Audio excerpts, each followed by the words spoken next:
Welcome to the February 26, 2019 episode of Reactive Consciousness, our in-depth podcast about what happened this week in our lives. I'm your host, vysethebold, and this is... Lotus Prince. And PyroJackFrost. And we have the OG3 back again, and this week we actually have quite a bit of interesting stuff happening. First of all, I kind of want to do this as a follow-up to what we talked about last week, because it kind of happened as we were releasing our Thursday cast, but there is a big rumor going around with Microsoft and Nintendo having a bigger deal than we thought going on. There's quite a bit of speculation going around, but I think a lot of it is likely. So first of all, I'll preface this with a couple things. So we had talked about Scalebound as being one of the games that I personally really wish was still happening. It was officially canceled at the beginning of last year, I believe. And apparently, the big rumor going around is that Nintendo may have inherited it from Microsoft.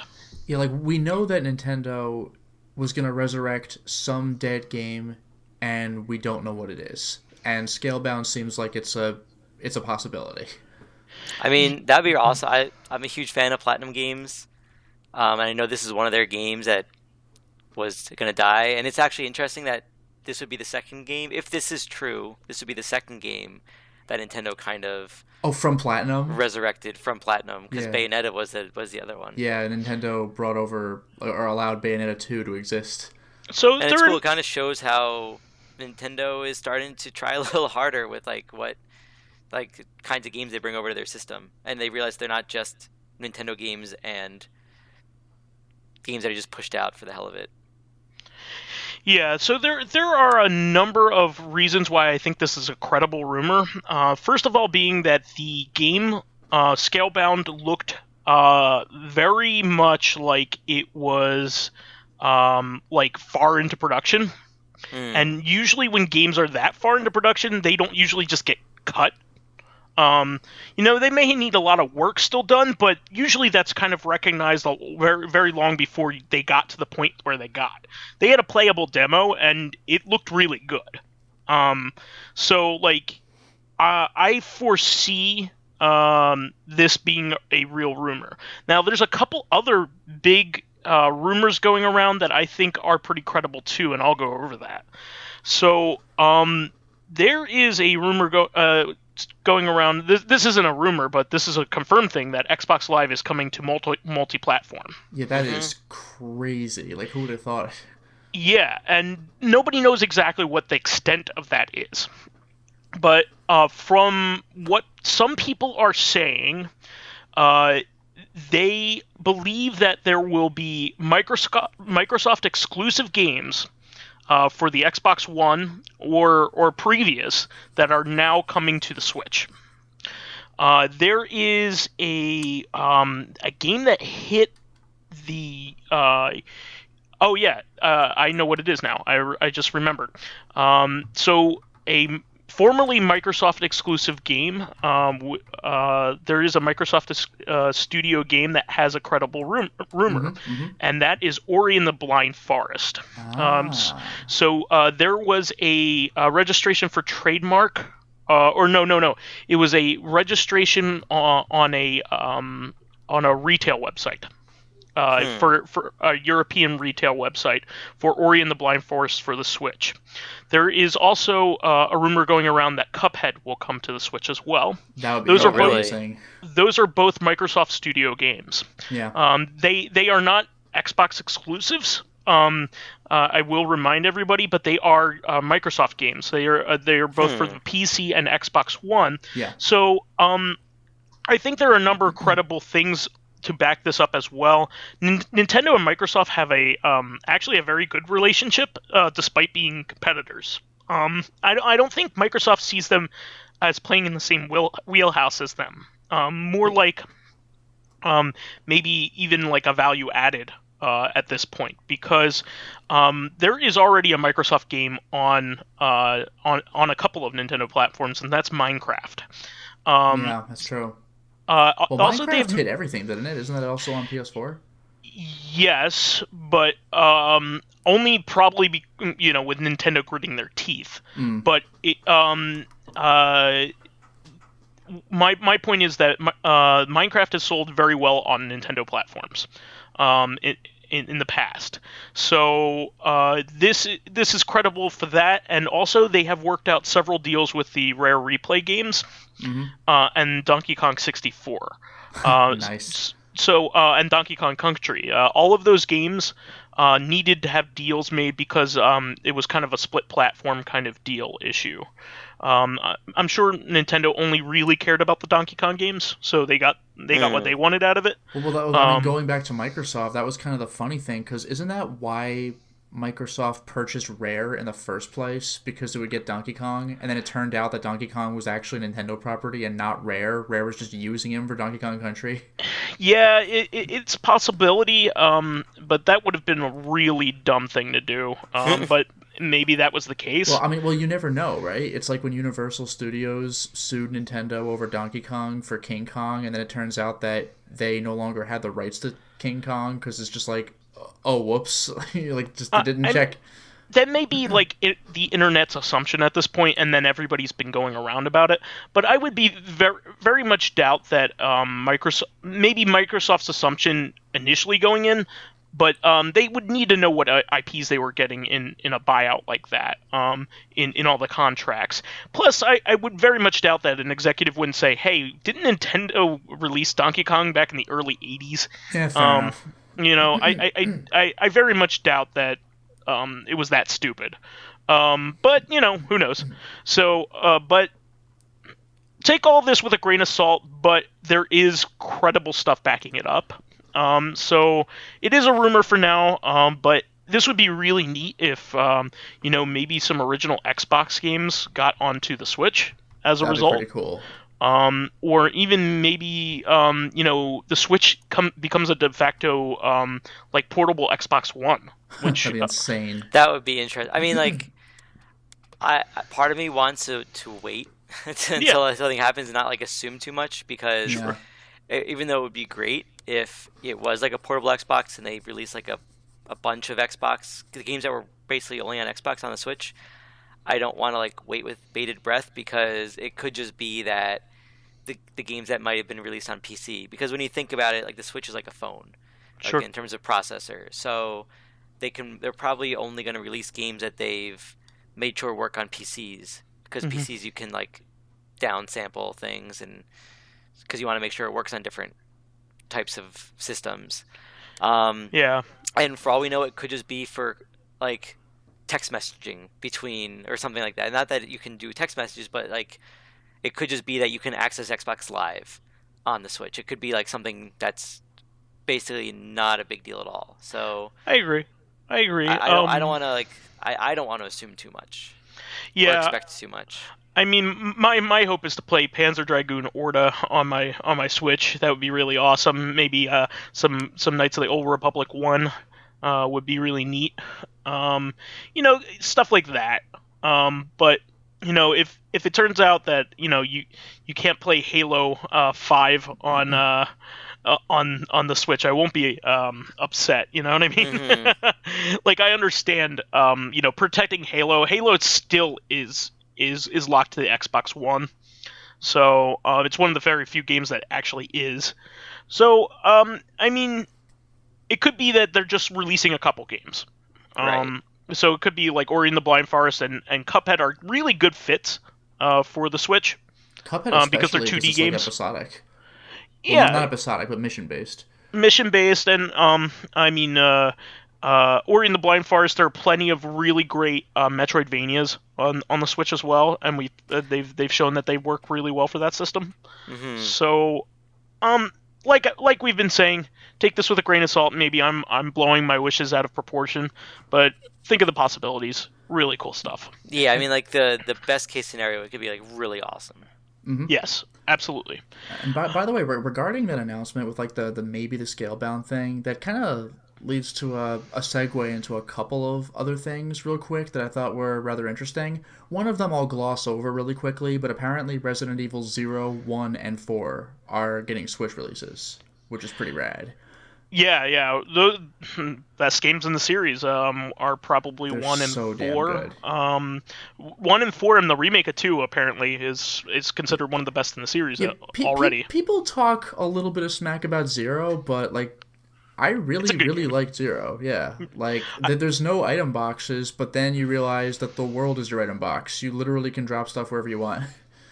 I played 1, 0, and 3 in a row, and I didn't get tired. I didn't get burnt out on playing. They're different enough. Yeah, I mean, 0 is cool because of like the leave anywhere mechanic, which is pretty neat. And also, by the way, I mean, I don't know about HD controls. I guess you just use the other stick for this. But if both characters are on the same screen, you can move the other character with the C stick. I don't think you can make them fight, but you can manipulate two characters at once, which is pretty radical for the GameCube. That's good for puzzle solving, not so much for combat. No, it's useless for combat. I think the characters will automatically start firing if enemies get nearby or something, but yeah, for puzzle solving, like often, I get this box, you get that box. It's pretty convenient because you just position both characters at once, you do your thing, swap, you do their thing with the other character. Like it's pretty nice. Yeah, I don't think I ever ran into a situation in which they were both being attacked at the same time in the same room. That's rare, because usually you would want to leave your character behind so you can do the heavy lifting in case they just stand there like an idiot. So I never did that. The combat thing probably won't happen, but the puzzle solving definitely does.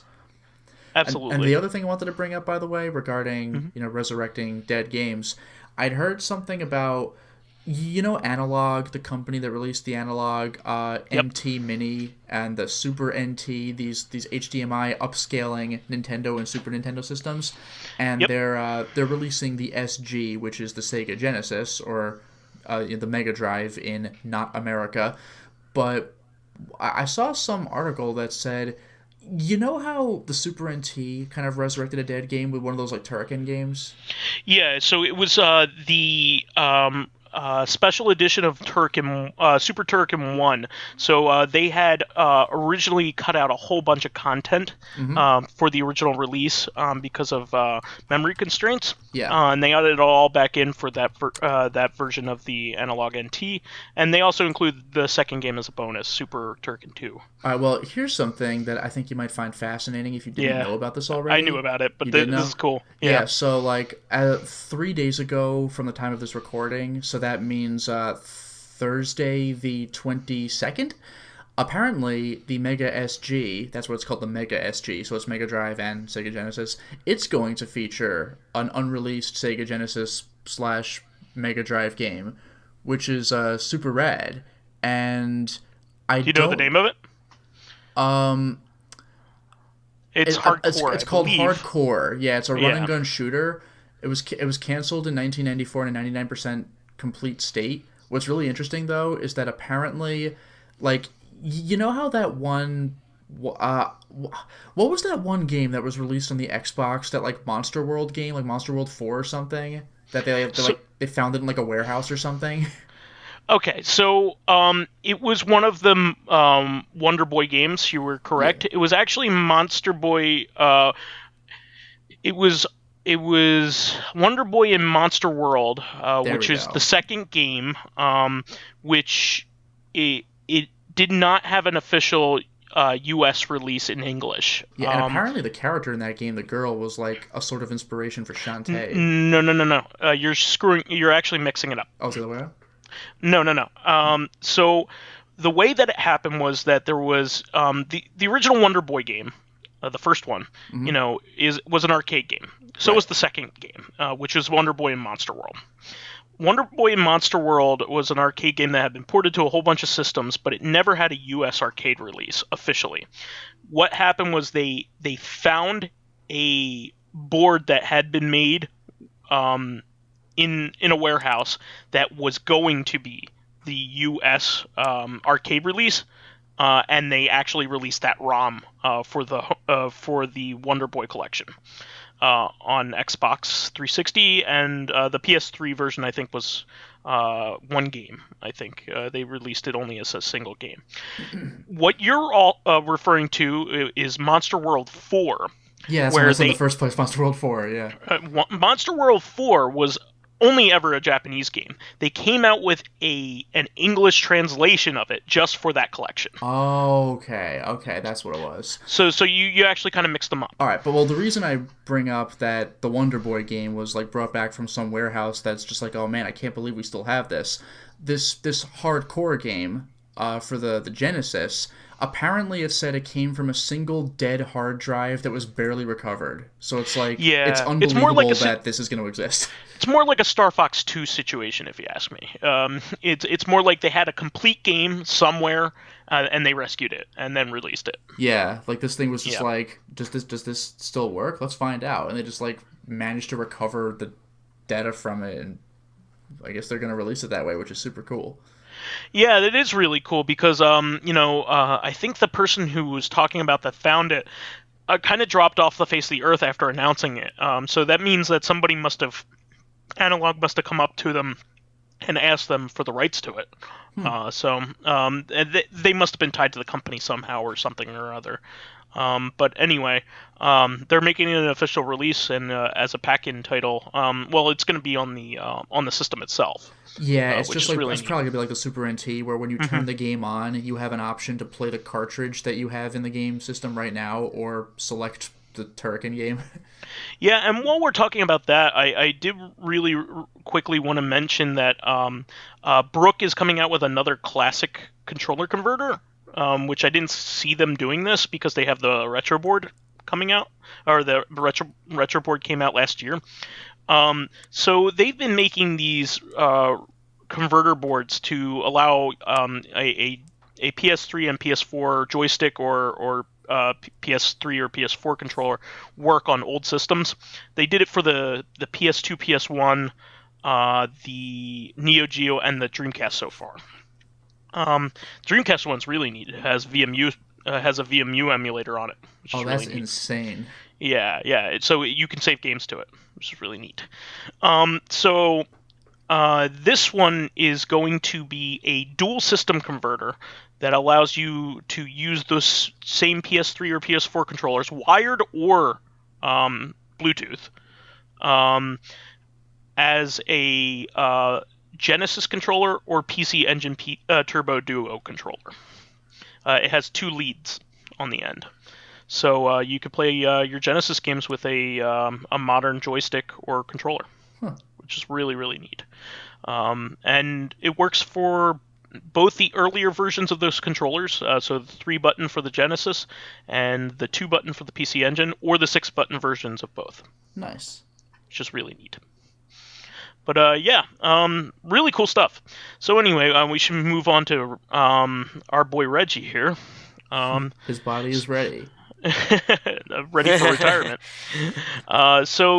Reggie Fils-Aimé, who has long been the CEO of Nintendo of America. Yeah, I think like 15 years. And did a great job, I feel like, when he was in that position.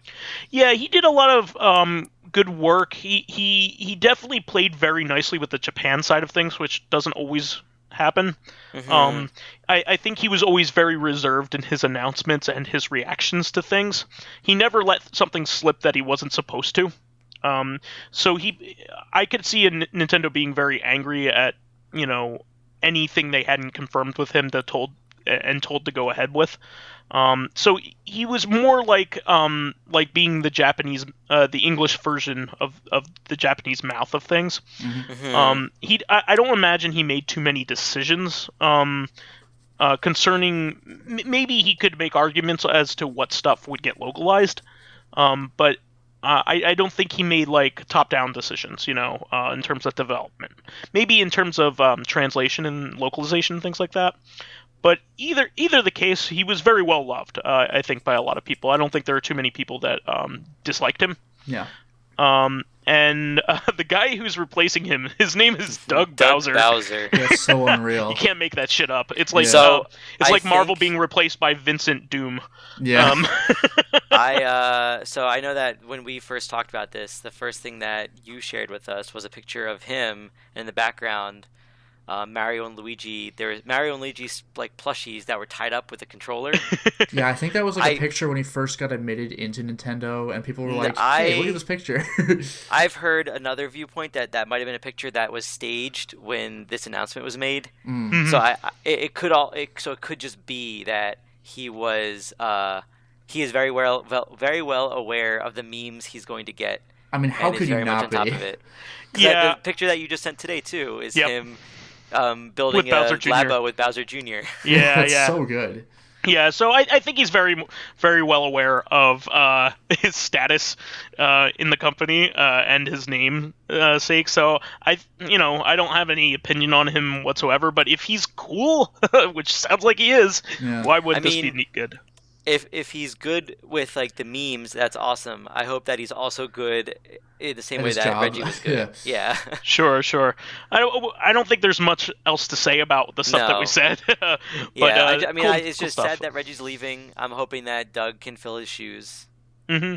Absolutely. Because I'm on a first name basis with all of them. Reggie, Doug. I'm hoping for more pictures of Doug Bowsette. Yeah. Nah, too bad it doesn't work. If he picks up the crown, he just gets 10 coins. So, there's a bit of an update with the Kick Vic situation as well. This is interesting. Yeah.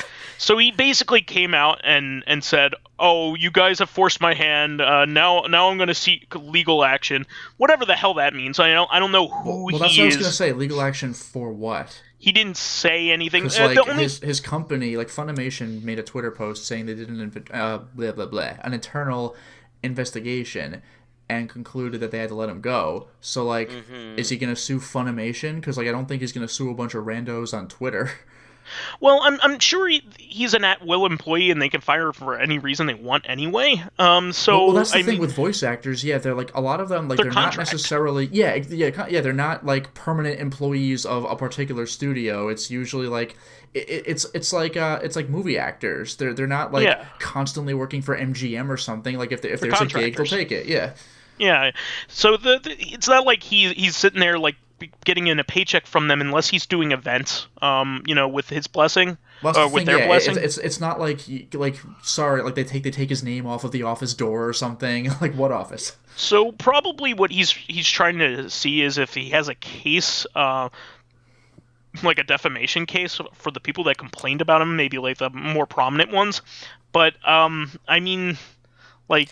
My thought, and I don't want to talk about this too much because I think we've talked about it enough overall. But I feel like this just adds to the sleaze factor a little bit. It does. Like it's one of those things that if he didn't do it, let's just say in a world where he didn't do it, I could see him pursuing this. Yeah. Okay, because it is something that didn't happen, but everything is pointing towards the fact that he did do it. I should point out that apparently, literally nobody in the business has defended him. I mean, maybe usually you have a character witness. Well, maybe there's been a couple of like, oh, I'm friends with him, but like nobody has put their foot down and said he didn't do it. Right. Yeah. So it's like everything's pointing to the fact that he did it. He doesn't really have a leg to stand on. It's kind of like you're making your case worse by pursuing this. Well, that's just the thing. Quit while you're ahead. Well, that's the thing. Like, it's only defamation. Like, if it's false, if it's true, then like, nah, man, you defamed yourself. So like, if so that's what I'm saying. Like, this is a case that he's just gonna dig his grave even deeper. Yeah, that's the thing. Like, if he loses the case, then that'll just like validate the rest of the world. Also, here's one other thing. This is clearly the act of somebody who's trying to gain attention because he announced that he was pursuing legal action. You don't need to do that. Yeah, that's true. Yeah. You could just do it. You don't need to announce this to the world. So I don't. It's a very much an attention-grabbing kind of thing in my regard, because if I was if I felt like this kind of thing was happening to me unjustly, I would keep very quiet about it. and Yeah. then try to clear my You're name right. any way I could. He wants attention. That's all it is. Yeah. Well, I'm also wondering if it's an attempt to put a positive spin on him because I think by coincidence, I'm not sure if this was actually coincidental or if just they heard his name in the headlines and they're like, all right, I want to fucking talk about this. But the whole Kick Vic thing started out like very shortly after the Broly movie came out because he voices Broly. And so people are wondering, oh, are they trying to like discredit like the Broly movie or whatever? Like that's not what it is. What? Like that just sounds like a dumb reason to be. Well, no, it's like here's a good thing Vic did, and now you're trying to shoot it down. It's like never mind about the last 20 years of cool stuff that he did, but like that like it might have just been that his name came up and they're like, all right, you know what? Like let's talk about this. It wasn't like a conspiratorial move to bring him down because of the Broly movie, but that might have been an incentive for people to start talking anyway. Like, you know what? I'm saying his name. Let's do this. Yeah. Well, I don't want to spend more time on this, just like Pyro said, because like we've already said our opinion twice. Twice. Now but, 3 times. Yeah. Well, this is just follow up, but we don't need to, do this any more than we have. So everybody knows how we stand at this point. So if we're wrong, we're wrong. We'll pony up to it, but I don't think so. Anyway. I did want to talk a bit about Steins Gate Elite, which just released last week. So this was a surprise. When Steins Gate Elite released, it released with 2 different bonuses, depending on the version that you got, which kind of drives me nuts. Yeah, I hate that. It drives guys like me and Lotus nuts, for sure. Because if you want to get the total experience, you have to buy several versions of one game. But it's kind of cool. First of all, I want to explain what Steins Gate Elite is. So what they ended up doing was Steins Gate was a visual novel. It was very popular. It was originally released on the Xbox 360 only in Japan, and did get an official US release many, many years later on the PC. Was it Just USA? Yes, it was. And it also got a very limited PS3 English release as well. I don't know if it was Vita. US, but it did hit and Vita. Oh, yes, you're right, and Vita, yes. Yeah, no, it was US. Okay. So it's considered one of the best visual novels of all time on both sides of the pond, in Japan and in Western territories. So it's really great that we got it in English. But also the anime is considered to be a very great adaptation. Considered I haven't one of the best. Played the visual novel, but the anime is damn good. So what they did was they kind of combined both products to make a visual novel that has the animation from the anime, but also has unique elements that they crafted just in case it wasn't covered in the anime. Yeah, that's something that I was going to bring up, actually, because I've mentioned this repeatedly. I don't remember if I said this on the podcast, but I know I've told you repeatedly, at least off the air, that I didn't want them to incorporate the anime into the game. I've already watched the anime. Like, I bought the game because I want to play the game. But like you just said, what I did not realize is that they covered animations, like they like did new anime clips for stuff like certain wrong ends or things like that. So that's pretty cool, actually. Yeah, not only that, but they have a lot of voice acting for stuff that never had it before with the original voice actors from the anime. That's also nice. So a lot of there are quite a few people that are saying that this is the definitive version of the game. They also made things flow really well in the context that a visual novel can be very elaborative when in its dialogue. A lot more so than what may be natural when you're actually physically speaking it. Mm-hmm. And apparently the flow of conversation is much better in the new version. Okay. So, by all accounts, this is probably the best way to play Steins Gate if you've never played it. I could see you not wanting to buy it if you've already watched the anime and played the game. But if you want to replay it or you've never played it, this is a good time to get into the series. Because there are plenty of other games in this series that are being released or have been re-released around now. There's also in the Steins Gate series at least, there's also Steins Gate 0. Which is a sequel. Yeah, apparently, I don't know anything about the game except that apparently it's like a sequel if... One of the branches happens? Yeah, I don't think Okay. it's like the 00000 like 1 timeline. I think like it's like a I don't know if it's a what if scenario or if it's just if you failed at what you were trying to do in the first game or what, but apparently it follows a different route from whatever like the super good true ending, or I don't know if it's true, but whatever the super good ending is. Gotcha. Well, this is Steins Gate is the second in a 3 main branch story, main branch series called the Science Adventure series. There is the Chaos Head games. Yeah, and Chaos Child and Chaos Seed, is it? I don't think Chaos Seed is out yet, but Okay, but there's yes. certainly Chaos Head, which is Japan exclusive, although there is a fan translation, and Chaos Child, which was officially released in the West. Correct. And then you have the Steins Gate games, and then you have the Robotics Notes games. Robotics Notes just got its own sequel in Japan called Robotics Notes Dash, but they also just got an Elite version of the original game, which is probably coming to stateside. So we will have, in some form or another, all 3 games, all 3 series being released in the United States at some point. That would be nice. I mean, I would love it if we eventually officially got Chaos Head as well. Yeah, I would give it time, but I'm sure it's going to happen. Like, there's also a Chaos Head anime, by the way.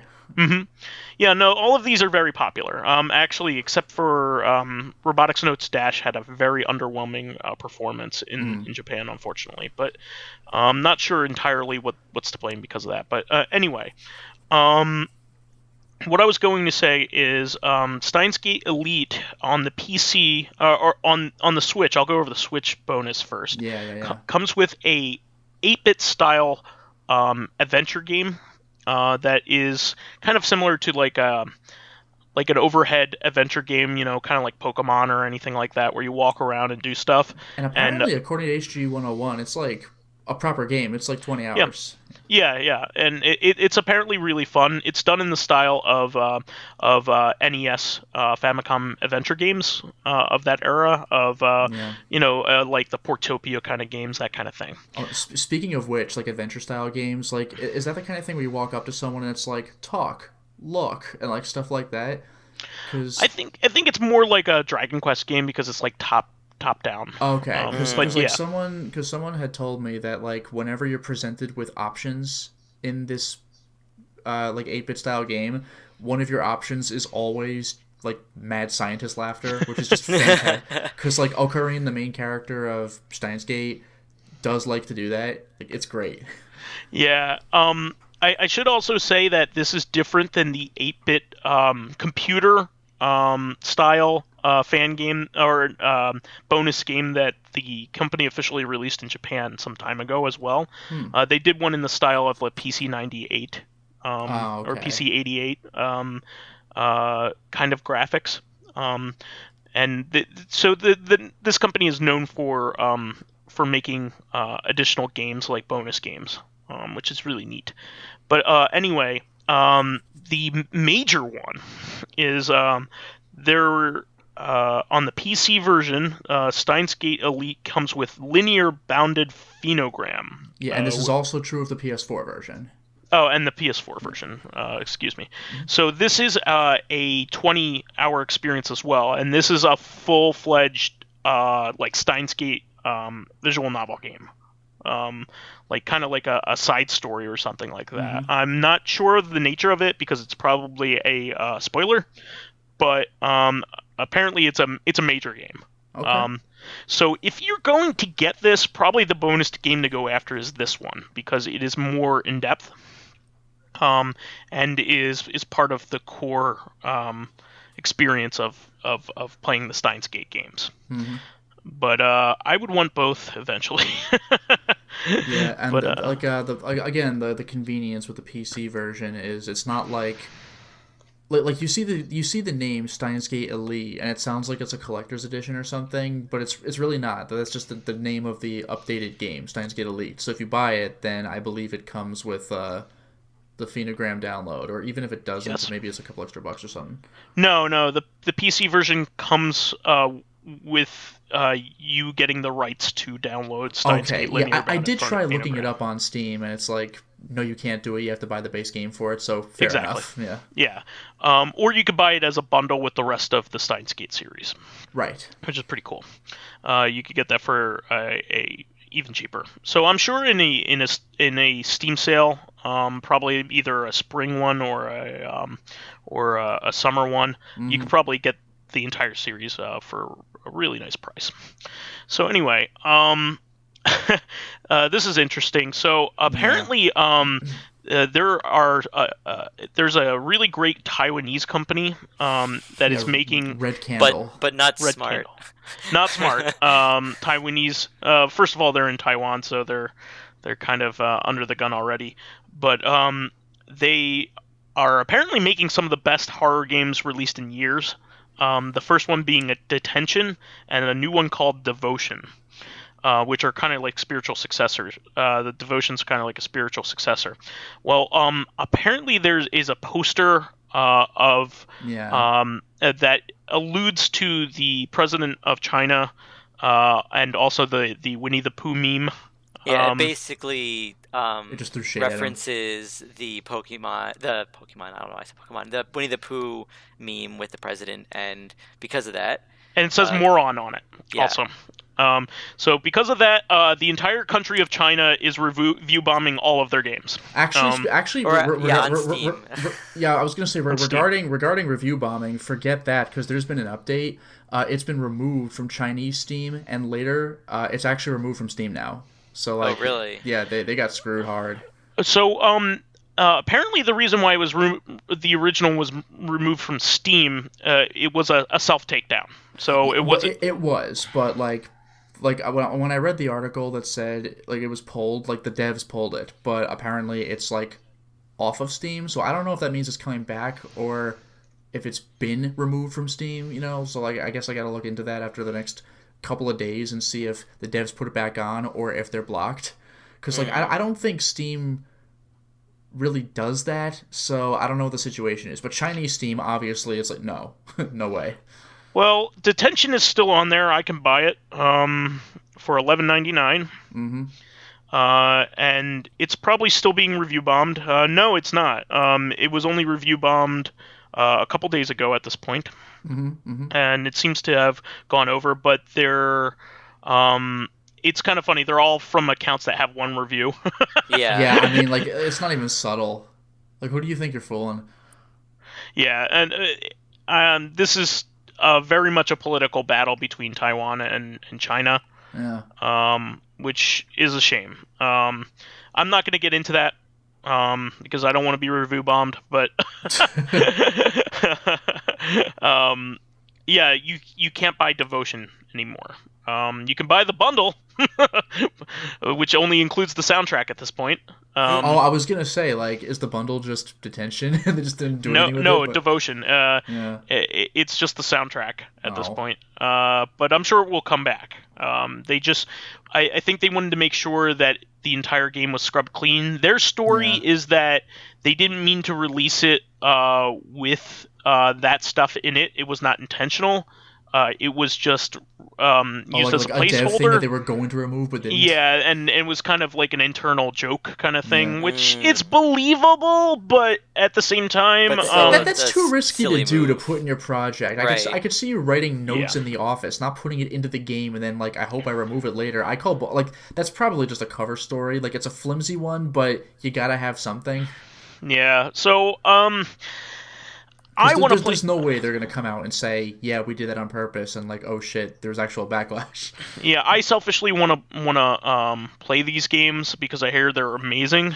I've heard Detention. Like, I don't know anything about Devotion because it's brand new, but I heard Detention was quite good. Devotion is apparently a huge game on Twitch right now. Okay. So it is very much catching the eyes of a lot of people who like this kind of stuff. So probably the Five Nights at Freddy's crowd, that kind of thing. Okay, fair enough. Probably those younger crowd.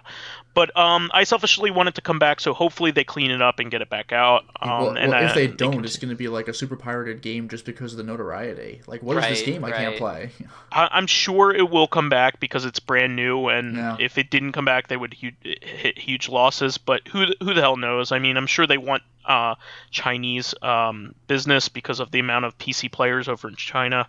But at this point, they may have done too much damage to continue to sell in China. I don't know if they're going to continue doing business with China. That was I don't know if you could really recover from that.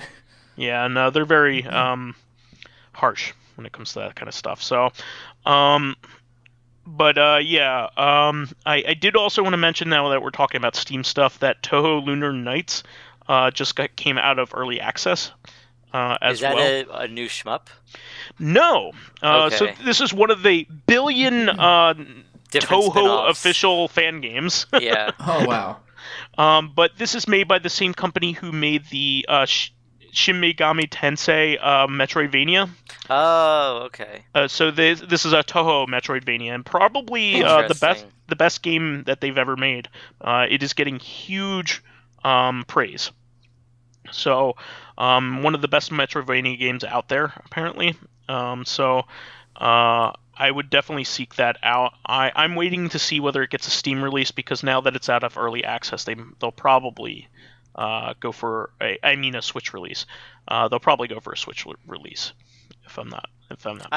I mean, as far as I know, all the Toho games were PC, so I wouldn't hold your breath on it. No, a lot of the Toho fan games have come to Switch. Oh, okay. Also, there's at least one that was available on PS4, like even physically. There are a ton of them. Okay. The Genso I guess Wanderer the only games ones that I used to play were on PC, and I guess I haven't played or heard of the recent ones. Yeah, the Genso Wanderer, I think that sounds right, yeah. Genso Wanderer's on Switch. There are so many that it's very hard to distinguish which are the official Toho games and then the fan official games. So here's the story. If you don't understand this, and don't try to, but I'll explain like a brief version of it. The owner of the IP is a single guy, and he loves the fact that people are making their own products off of his own stuff. He takes it as a compliment. So a lot of the Toho games that you have been seeing released, actually, like on consoles, in fact, all the console ones are actually fan games that are officially sanctioned. And he, I don't know what, even if there is a process they need to go through or anything in order to be approved for it, or they could just make it. But there are a ton of them out there, and they are allowed. Like the guy encourages it. So there is one official Toho game I think got released on Steam so far. Most of them have only been released in Comic Cat, which is like their Steam big one. I think you showed it to me way back in the day. Which one was that? So this one is like the first level has sort of like a Halloween-y kind of theme. Nope, that is not the game that I'm talking about. Well, that was still on Steam though, wasn't it? I don't know. But I think this one's called Steel Vampire. Oh no, wait, no, I wasn't thinking of Toho. I was thinking of Death Smiles. Yeah. So no, you were thinking of Death Smiles 2, which is Halloween themed. The first one is Christmas themed. Okay. But anyway, or is it the other way around? Yeah, it's the other way around. You're thinking of Death Smiles. But there is a Toho game, Hidden Star in 4 Seasons. They all have names like that. So is the only one to officially get a release outside of Japan. It is not in English, but there is an elaborate fan community for all of these games that have translations for all of them. So they even have a utility to replace all of these games with English dialogue. So anyway, it's cool. If you like Metroidvanias, I say go for it. So anyway, let's see here. Black Panther did make it big on the Oscars this year. Yeah. Do you guys want to talk about that? Oscars. It won. I mean, I just wanted to mention really quickly, because usually I don't pay attention to the Oscars, and not that I did with this one, but Black Panther won Best Costume Design, Best Production Design, and Best Original Music Score, which I think they are the first Marvel movie to win an Oscar in general. Not only that, but many of the awards were won for Native Americans who have never won in a category in that specific category. Yep, and then also to add to, I mean, African Americans. Did I say African Americans or Native Americans? You said Native Americans. Oops, I'm sorry. Wow, that was a gaffe. End the podcast. We're done. Yeah. Sorry about that, guys. I also wanted to mention that Spider-Man won Best Full Feature Animated Film, and it is the first non-Pixar or Disney animated film to win it since 2012. Yeah, I was surprised that, because Pixar always just kind of just gets the awards. It just happens. So I was really surprised to see that. I'm like, I know that everybody flipped about Into the Spider-Verse, but it was still cool to see it actually beat Pixar at something. Mm-hmm. Yeah. So if you're thinking, this was actually a Sony joint, right? Right. Spider-Man is kind of has split time between its two parents, Sony and Disney. So this happened to be pretty much all on the Sony side, probably with Disney's blessing. But that movie was phenomenal. I absolutely recommend seeing it in the theater. I think you could probably still see it in the theater because it was an Oscar nominee. You might be able to find a limited showing. See it in the theater. It is that visually stunning. I have not said that about an animated film in a long time, and it was phenomenal. Probably since Spirited Away, I haven't seen something this phenomenal. And never a 3D movie. I might add that I was this impressed by. So I would definitely maybe Redline. Redline was really impressive too. But again, those were Redline. The animation was insane. Those were hand animated movies. Those two. This one is probably the first 3D animated movie where I was like, this is the shit. It was really cool. I remember Visually being stunning. Really impressed by Coraline. Oh yeah, but that was stop animation, so yes. I would go along and say that as well. Although it did have 3D support though. I meant 3D actual animated. 3D CG, yeah. Yeah. So any other thoughts on those before we move on to other subjects here? No, that was all I wanted to mention about that. Okay. The next thing that I wanted to mention is I actually just read about it today. So there's a new Pokemon that was released in Pokemon Go, the phone game, that for anyone who plays Pokemon, and I've never played the generation that this Pokemon's in, but the Pokemon's name is Smeargle, I think. It's basically I guess the best way to explain it is it looks like a dog standing on its two hind legs, but its tail's a paintbrush. Oh, okay. So it's like a smear. That's there smear, you go. yeah. But the best part is you can't find this Pokemon just from wandering around. You have to take pictures with their AR picture thing, Yeah. and it randomly photobombs the picture. That's fantastic. That's really cool. If you see it in the photobomb, then you can leave that feature and catch it like normal. Oh, that's crazy. I'm sure Old Man Stompy's all over that. And apparently, so also I read that if you took a really good picture, Pokemon Go does have two versions of the picture, one with Smeargle and one without, so you can keep the good picture without him photobombing it. But cool. I think it's a really cool feature just to have and I've heard that it's really, really rare, but it's really just cool that they had a photobomb. That's sort a clever of idea. Yeah. That is neat. I thought that was creative, and because I've started playing Pokemon Let's Go, not that Smeargle's in Pokemon Let's Go because it's just Generation 1, but I just think that's really cool. Although it's not going to bring me back into Pokemon Go. It's a neat idea, and it makes you hope for other unique catches as well. Right. That's pretty cool. Yeah. And then the next thing I wanted to talk about, I don't really want to talk about that much about it, it's basically just a new Overwatch character. It's basically just because I'm always amazed at like the story behind the over. Like I'm more interested in the world of Overwatch than I Yeah. am in the game. And as like because I've been thinking about, I plan on starting a campaign with some of my friends in New York for like a paper and pencil RPG, and it just makes me think about like how um, insane the building is of this, and like I really need to step up my game in a way to pull it. But it's cool that every single character that they've announced has gotten people who just like love the character, and Yeah. how long Overwatch has been going. I know it's been dying down a little bit, but it's just I just think it's really cool, and I Yeah. really wish that they made like cartoons or movies or whatever, like Yeah. animated shows or movies or whatever for the world. Because I've read all the comics, I think, and I've watched like almost all the videos, and I just want to learn more about the characters. Yeah, and speaking of which, this new character appears to be some kind of support because his thing is like, I provide a bandage or a bullet, you choose which. And like, all I know is that his name is Baptiste.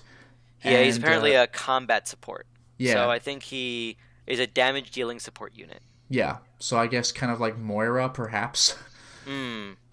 So I'm curious to see where they go with him. He seems interesting. Really cool. Really cool. Yeah, I always find these fascinating too. I like the world building that Valve does as well with the TF2 characters. So this is very similar. Any more thoughts on that, Pyro? Nope. Okay. Yeah, not really, because they only just released the Yeah. the movie that says that there's Basically going to be a today. character. So this is kind of all we know. Gotcha. Well, there was a surprise announcement from Capcom regarding the backwards compatibility of the Xbox One. So this is really cool. They released a backwards compatibility patch for all 3 Lost Planet games, and the variation of one, which is called Lost Planet Colonies. It has extra multiplayer maps. And also Code Veronica X HD, which I think that's the only HD version of Code Veronica, unless it was on PS3. I was definitely on PS3. Yeah. Okay. Apparently it had better lighting effects, but I haven't actually looked at it. Okay, so this is the only current platform that has Code Veronica on it. That's true. Yeah. As far as I know, because it's not on Steam. PS4. Yeah. It's not on Steam, so Is it on PS4? I don't think so. And if Okay. it is, it's as a PS2 game. Okay. One of those PS2, and it might just be the original Code Veronica. It might not even be. Oh no, Code Veronica X was the PS2 version, right?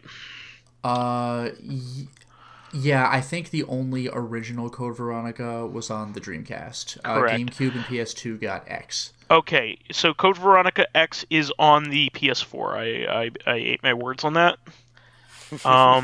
But I believe it is as a PS. It's not PS2 like emulated. I think that's the way it is. Yeah. Okay. No, they're the same size. Yeah, they're probably the same. Okay. So, but it's still cool. It's still cool that Code Veronica came to the Xbox One, and also these Lost Planet games. A lot of people are suspecting that maybe Capcom might have an interest in revitalizing the Lost Planet series. So, if they're going to do it, probably I would say that they would be doing in the style of Lost Planet 2. Because Lost Planet 2 was a unique game in the series. It played like Monster Hunter, but with guns. So the US was not ready for it at the time, but there are a lot of people that are saying in hindsight that it was an amazing game. Was Lost Planet the game that was like 4 360 discs or like 3 or something like that? No. Or am I thinking of Lost Odyssey? You're thinking of Lost Odyssey, yeah. Okay. That was 4 discs. That's freaking insane. Yeah. That was an RPG made by the former staff of the Final Fantasy series. Okay. They made Blue Dragon as well. So anyway, Really cool stuff that Capcom went ahead and put their blessing forth. And usually when they do this, the Xbox One makes these games perform a lot better than their original incarnations. Unlike most emulation, the Xbox One tends to improve how these games ran on their original platform. Including the original Xbox games. They apparently it's best to play them on Xbox One or Xbox One X. I should say is supposed to be even the best. So really cool stuff, especially for those people that want to play Lost Planet 2 multiplayer easily. I know that Lost Planet 2 on Steam has some issues. You actually need to. It is still like when you download it. You have to rip the Games from Windows Live jeez. Copy protection out of it because it has nothing to interface with. So like you'll try to start up the game and it will try to communicate with the Games for Windows Live servers to authenticate, and it cannot. And nobody bothered to rip it out and republish it on Steam. So this may be the easiest way to play these games as of right now. Which is pretty cool. They were good games when they came out too, so really, really cool stuff. Also recently, I might add, they added King of Fighters 13, which was one of the best King of Fighters games in the series. It was the last one done with hand-drawn 2D art. That's right, yeah, King of Fighters 14 has the sort of 3D look, even though it still is a 2D fighter. Yeah, 12 was the last pixelated one, the last one with pixel art, and 13 is kind of like a better version of 12. It has all the same characters. Got mad because 12 had like a very small roster. Yeah. Very small roster. And 13 is basically like an apology to that. It's kind of like the Street Fighter Alpha games. Like Street Fighter Alpha 2 was far and away better than the first one in every single way. So much so that you never wanted to play Street Fighter Alpha 1 again because of it. It was not really a better game as much as an improvement. So, really cool stuff. Let me see what else we have on the docket for this week. I think we just have this last little bit, which is a little bit of a tease for later on this week. Lotus, would you care to let us know? Not really. Oh, okay. I mean, okay, sure. I'll see you on Thursday, guys. Yeah, well, until next time. No, actually, this came completely out of nowhere, as far as I know. But like, there's been a trailer for, of all games in the world, Chex Quest HD. And if you don't know what Chex Quest was, it was a first-person shooter that ran on the Doom engine, like actually the Doom engine. It wasn't a Doom clone. It was like officially like they were allowed to use the Doom engine to make this. And if you bought a box of Chex cereal back in the 90s, you might have gotten a little a CD of Chex Quest, and it's basically Doom, except it's for kids. Yeah, you have a spork in it. Yeah, you fight little alien guys, and there's no blood or anything, but it's fun because it's Doom. The Phlegmoids. Yes. The Phlegmoids, yep. So is this game using just HDified Doom engine, or is it like a 3D rendered game? Oh, the HD game coming out? That I don't know. Okay. All right, well, we'll follow up on that, but we will have more to talk about concerning that and games like it on Thursday. Any other final words before we wrap things up for this week, guys? No, sir. I think that about does it for me. Okay. That is the show for this week, then. Please remember to subscribe to the Corrective Consciousness YouTube and SoundCloud pages. While there, please give us thumbs ups, likes, and 5-star ratings on iTunes. It helps promote and spread awareness of the show, and any bit of encouragement helps keep the show going. You can also catch us on Thursday on our sister podcast, Corrective Consciousness, the podcast where we explore the inanity of pop culture, and I choke on my own words. Finally, you can friend me as vysethebold on Steam, PSN, Xbox Live, Twitter, Switch, and Battle.net. And you can follow me on my YouTube channel, Lotus Prince. You can hit me up on Twitter at Lotus Prince. And finally, if you are interested in seeing my videos early, getting in on exclusive live streams, selecting upcoming games for me to Let's Play, or even get in a Discord chat with me and other patrons, then perhaps consider swinging by my Patreon account, which can be found at patreon.com/LotusPrince. And you can find me as PyroJackFrost or Cloud08540 on most gaming social media type devices, platforms. Well, you can catch us on Thursday. We'll see you then. Until next time, everyone. Bye, everyone.